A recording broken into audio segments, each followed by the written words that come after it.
வணக்கம். என் பெயர் டாக்டர் புருதவன். இன்றைக்கு இந்த வீடியோவில் நாங்கள் மருந்துகளின் பங்கு பற்றி பேச போகிறோம். ஒரு பார்க்கின்சன் நோயாளிகளில் மருந்துகளின் பங்கு 50 முதல் 60, 70% வரை இருக்கும். ஆனால் அது 100% ஆகாது. பார்க்கின்சன் எப்படி ஏற்படுகிறது, எந்த காரணங்களால் ஏற்படுகிறது, அதை எப்படி சமாளிக்கலாம், எப்படி அதிலிருந்து மீளலாம் அப்படி என்பதை நீங்கள் புரிந்து கொள்ள வேண்டும். மூளையின் உள்ளே மூளையின் செல்கள் இறக்கின்றன. ஏன் இறக்கின்றன? ஏனெனில் மூளைக்கு தேவையான சூழல் கிடைக்கவில்லை. அந்த இடத்தில் அது தன்னை அணைந்து செயல்படுத்தி கொள்ள முடியும். இப்போது மூளைக்கு மாகைக்கு எந்த விஷயங்கள் பாதிப்பை ஏற்படுத்துகின்றன என்பதை நாங்கள் உடலின் பற்றியதைப் போலவே தெரிந்து கொள்ள வேண்டும். மூளைக்கு சில விஷயங்கள் குறிப்பாக தேவைப்படும். மூளை மன அழுத்தத்திலிருந்து மிகவும் தூரமாக இருக்க வேண்டும். ஒருவருக்கு மனச்சோர்வு இருந்தால் அந்த நோயாளிகளுக்கு என்ன பார்க்கிறோம்? ஷப்பீர் பார்க்கிறோம், அல்லது பாகிஸ்தான் காரணமாக நாங்கள் மனச்சோர்வையும் பார்க்கிறோம். இரு பக்கங்களிலும் நடக்கிறது. இரண்டாவது, மூளைக்கு தூக்கம், அதாவது நமது உறக்கம் மிகவும் நல்லதாக இருக்க வேண்டும். ஏனெனில் நாம் தூங்கும்போது நமது உடலில் அனபாலிக் செயல்பாடுகள் அதிகரிக்கின்றன.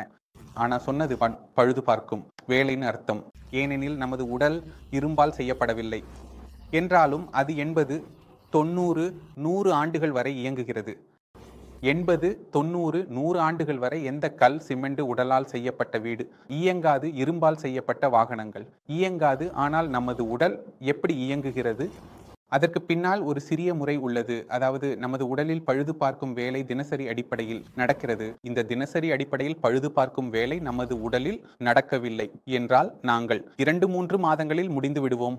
இதற்கு மேலாக நமது உடல் இயங்க முடியாது. ஏனென்றால் உடலில் தினமும் அதிக தேய்மானம் ஏற்படுகிறது. எனவே இந்த வைரஸ் நுழைவு செயல்முறையை நாம் குறைக்க வேண்டும் மற்றும் உடலில் பழுது பார்க்கும் வேலைகளை அதிகரிக்க வேண்டும். பணத்தின் வேலை எப்போது செய்யப்படுகிறது? இது இரவில் செய்யப்படுகிறது. இரவில் நீங்கள் எழுந்து சிறுநீர் கழிக்கிறீர்கள் அல்லது தூக்கம் வரவில்லை. எனவே மூளை பழுது பார்க்க தேவையான நேரம் கிடைக்காது. மேலும் மூளை அதிகமாக வேலை செய்கிறது, வீக் ஆகி போகிறது. விவசாயி தோற்றமளிக்கிறார்கள், நமக்கு காண கிடைக்கின்றனர். ஆகையால் தூக்கம் மிகவும் முக்கியமானது. இரண்டாவது, முழு உடலின் செல்களுக்கு 2 விஷயங்கள் மேலும் தேவைப்படுகிறது. முதல் ஒன்று உணவு. இப்பொழுது நீங்கள் சாப்பிடும் உணவை நீங்கள் வாயால் சாப்பிடுகிறீர்கள். வயிற்றில் செல்கிறது, வயிற்றுக்கு பிறகு குடலுக்கு செல்கிறது. பிறகு உணவின் உள்ளுள்ள சத்துக்கள் எடுத்து எங்கள் மூளைக்கு சென்று கொண்டிருக்கின்றன. இப்போது ஒருவருக்கு 50, 60 அல்லது 70 வயது இருக்கும் என்றும் அவருடைய இடைநிலை அறிவியலும் அவ்வளவு பழமையானது என்றும் வைத்துக் கொள்வோம். அவர்களின் செயல்திறன் குறைந்து விடுகிறது. ஆகையால் நாம் கவனமாக இருக்க வேண்டும். நாம் சாப்பிடும் உணவு மிகவும் சத்தானதாக இருக்க வேண்டும். அதில் அதிக சக்தி இருக்க வேண்டும். குறைந்த சக்தியுடன் கூட அது உடலுக்கு போதுமானதாக இருக்க வேண்டும். ஆகையால் நாம் அதிக அளவில் வைட்டமின் நிறைந்த உணவை சாப்பிட வேண்டும். இதனால் எங்கள் உடல் நன்றாக சுத்தம் செய்ய முடியும். இப்பொழுது உணவு எப்படி இருக்க வேண்டும்? உணவு சமநிலையான உணவாக இருக்க வேண்டும். இப்போது சமநிலையான உணவு பற்றி நம்ம கேட்கும்போது நம்ம ஹைரேட்ஸ், ஃபேட்ஸ் ப்ரோட்டீன் பற்றி பேசுகிறோம். ஆனால் நாம் ஒரு விஷயத்தை இன்றைக்கு மிகவும் மறந்து விடுகிறோம். அது நார்ச்சத்து உட்கொள்ளுதல். நார்ச்சத்து உட்கொள்ளுதல் முக்கியம். ஏனெனில் நார்ச்சத்து என்பது வயிறு சுத்தமாக இருக்கிறது என்று நாம் நினைக்கிறோம். ஆனால் அது அவ்வாறு இல்லை. எங்கள் உடலின் உள்ளே ஒரு காலனி உள்ளது. அதனை நாங்கள் மைக்ரோபயோம் என்று அழைக்கிறோம். இந்த மைக்ரோபயோம் என்ன செய்கிறது அப்படின்னா, இது உணவை உடைக்கும் பொழுது அது நார்ச்சத்தை கொண்டு உடைக்கிறது. அப்போது அது சில குறிப்பிட்ட இரசாயனங்களை உருவாக்குகிறது. அந்த இரசாயனங்கள் வெவ்வேறு முறையில் செயல்படுகின்றன. சில இரசாயனங்கள் எங்கள் நோய் எதிர்ப்பு சக்தியை வலுப்படுத்துகின்றன. சில எங்கள் மூளையின் செயல்பாட்டை மேம்படுத்துகின்றன. ஆகையால் உங்கள் உணவில் நார்ச்சத்து எவ்வளவு உள்ளது, கார்போஹைட்ரேட் மற்றும் புரதம் எவ்வளவு உள்ளது என்பதை நாம் கவனிக்க வேண்டும். அப்படி என்றால் ஒவ்வொருவரின் உடலும் வெவ்வேறு. ஒவ்வொரு உடலுக்கும் வெவ்வேறு தேவைகள் உள்ளன. எனவே நாம் பார்க்கிறோம், நாம் படிக்கும் இடங்களில் உங்கள் தினசரி தேவைகள் எவ்வளவு இருக்க வேண்டும் என்று எழுதப்பட்டிருக்கும். இவ்வளவு புரதம் சாப்பிட வேண்டும், இவ்வளவு சாப்பிட வேண்டும் என்று கூறப்படும். நோயாளிகள் குழப்பமடைகிறார்கள். என்ன சாப்பிட வேண்டும், என்ன சாப்பிடக்கூடாது என்று. இதில் சர்க்கரை உள்ளது, இதில் உப்பு உள்ளது, அதிகமாக உள்ளது என்றால் அவர் மிகவும் கவலைப்படுகிறார். அவர் தனது உடலை சரியாக பராமரிக்க முடியவில்லை அல்லது சரியாக நடத்த முடியவில்லை.